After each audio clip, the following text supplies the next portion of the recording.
He didn't hesitate. He didn't dodge the question. And when the words left his mouth, you could almost hear the entire NFC West stop breathing. A Rams defender just admitted he respects the Seahawks more than the 49ers. And if you think that's small talk, you're missing the bigger war brewing inside this division. Because this isn't just about rivalry.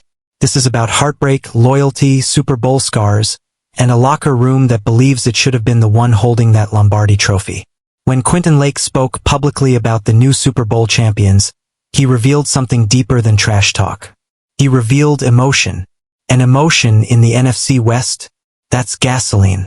After Seattle Seahawks captured Super Bowl 60, the Rams were forced to watch their division rival lift the trophy they believed was within reach.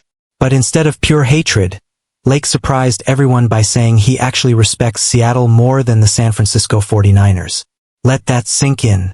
In a division built on animosity, he chose respect. Now, before anyone twists this into surrender talk, that's not what this is. This is about competitive fire. And if you understand football at a deep level, you understand something powerful here. Lake explained that Seattle plays hard.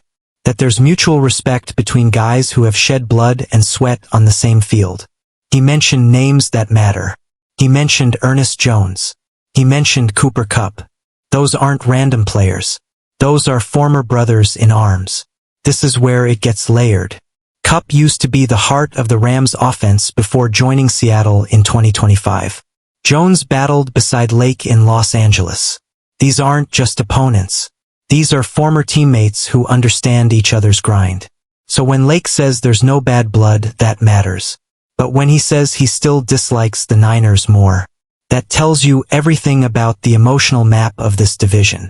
The Rams and Seahawks split their regular season matchups. Week 11. Week 16. It was even, balanced, respectful warfare. But then came the NFC Championship game, and Seattle ended it. That playoff loss? That's the scar. Because that game decided who would go to the Super Bowl. And Seattle didn't just go. They won it. Their second Lombardi trophy in franchise history. And the Rams had to sit home watching. That's the kind of pain that either fractures a team or forges one. Now here's what makes this even more fascinating.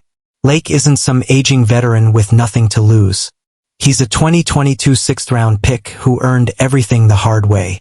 He clawed for reps. He earned trust. He grew inside this defense. And when someone like that speaks, it reflects the locker room temperature. He didn't say Seattle was better in talent. He didn't say they deserved it more. He said he respected how they play. There's a difference. Respect is earned. Hatred is inherited. The Rams versus 49ers rivalry is generational. It's historic. It's territorial. It's California pride. In 2025, they split their games. Each one on the road. That's war without mercy. And here's the hidden tension most fans aren't talking about.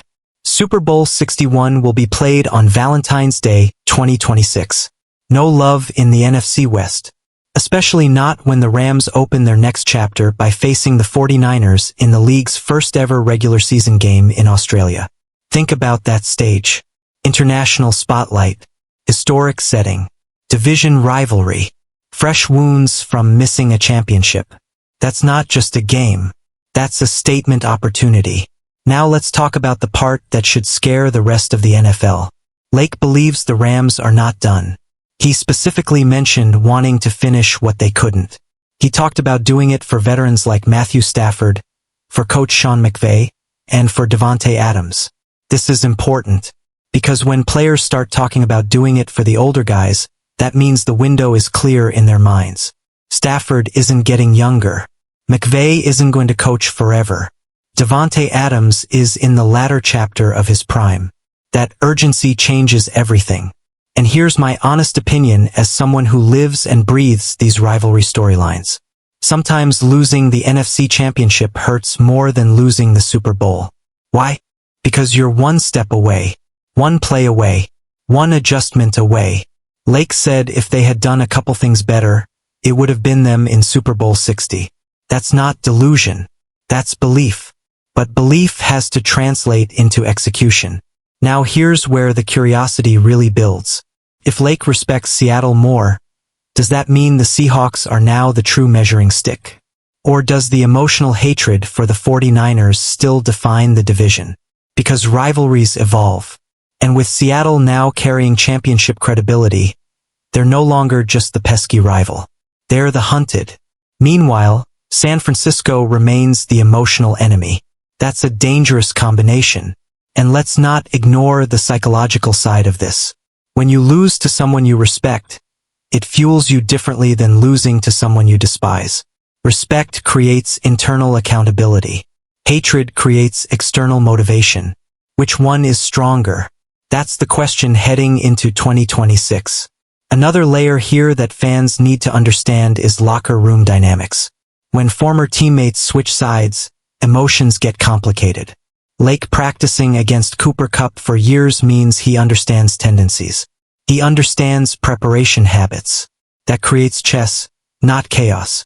And chess games in January decide championships. Seattle winning the title shifts power balance. For years, the NFC West conversation revolved around the Rams versus 49ers. Now the Seahawks sit on the throne. That changes media narratives.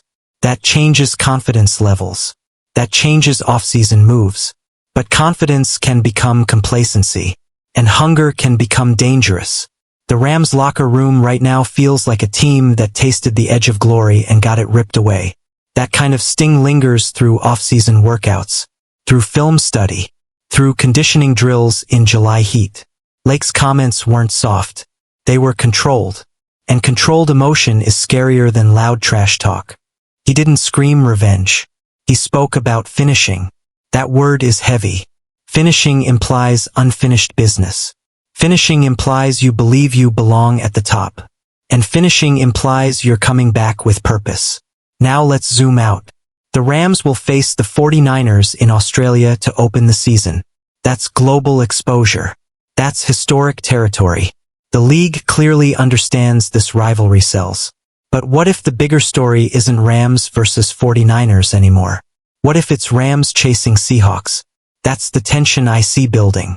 And if you're Matthew Stafford, you know time matters. Championships define legacies. Another ring changes how history remembers him. If you're Sean McVay, you know windows close fast in this league. If you're Devontae Adams, you know elite years are precious. So when Lake says he's doing it for those guys, that's loyalty mixed with urgency. Now I'll be clear about one thing. There's no confirmed drama. There's no locker room feud. Anyone trying to twist Lake's comments into division inside the Rams would be exaggerating. This isn't scandal. This is competitive truth. And competitive truth is powerful content. Seattle earned respect. San Francisco still owns the emotional rivalry. The Rams sit in the middle with unfinished business. That's not chaos. That's storytelling gold. Here's the part I'm watching closely. How will Seattle respond to being respected instead of hated? Because once you're champion, the energy changes. Everyone studies you. Everyone copies you. Everyone targets you. And inside the Rams facility, you can bet film sessions look different this offseason. That NFC championship loss is playing on loop somewhere. You don't forget that. You build from it. Now imagine this scenario. Week 1 in Australia. Rams versus 49ers. Rams win convincingly. The narrative shifts instantly. The hunger becomes headline. The Seahawks feel pressure as defending champs. Or flip it. What if the 49ers win and assert dominance early? Now the Rams are chasing two division rivals. That's how thin margins are. And this is why Lake's comments matter more than people think. They reveal mindset. They reveal maturity. They reveal respect without surrender. As a fan who grew up watching heated rivalries, I actually love this tone. Feels real. Not scripted. Not corporate. Just competitive honesty. He didn't sugarcoat disappointment. He didn't deny frustration. He admitted it hurt more because they were close. And closeness can either haunt you or sharpen you. So here's my prediction. The Rams are coming into 2026 with controlled aggression. Not reckless. Not desperate. Focused. Seattle will feel the weight of defending a title. San Francisco will still carry that deep-rooted rivalry edge. and the NFC West might be the most brutal division in football again. Before we close, I want to ask you something real. If you're in that Rams locker room, who are you circling first on the calendar? The 49ers because of hate, or the Seahawks because of respect and revenge? Drop your honest answer in the comments. I want to see where the loyalty sits, because this division isn't cooling off. It's heating up. And when Valentine's Day 2026 arrives with Super Bowl 61 on the line, there will be no love story, only unfinished business. NFLXposed signing off. Stay sharp, stay loud, and keep your rivalries real.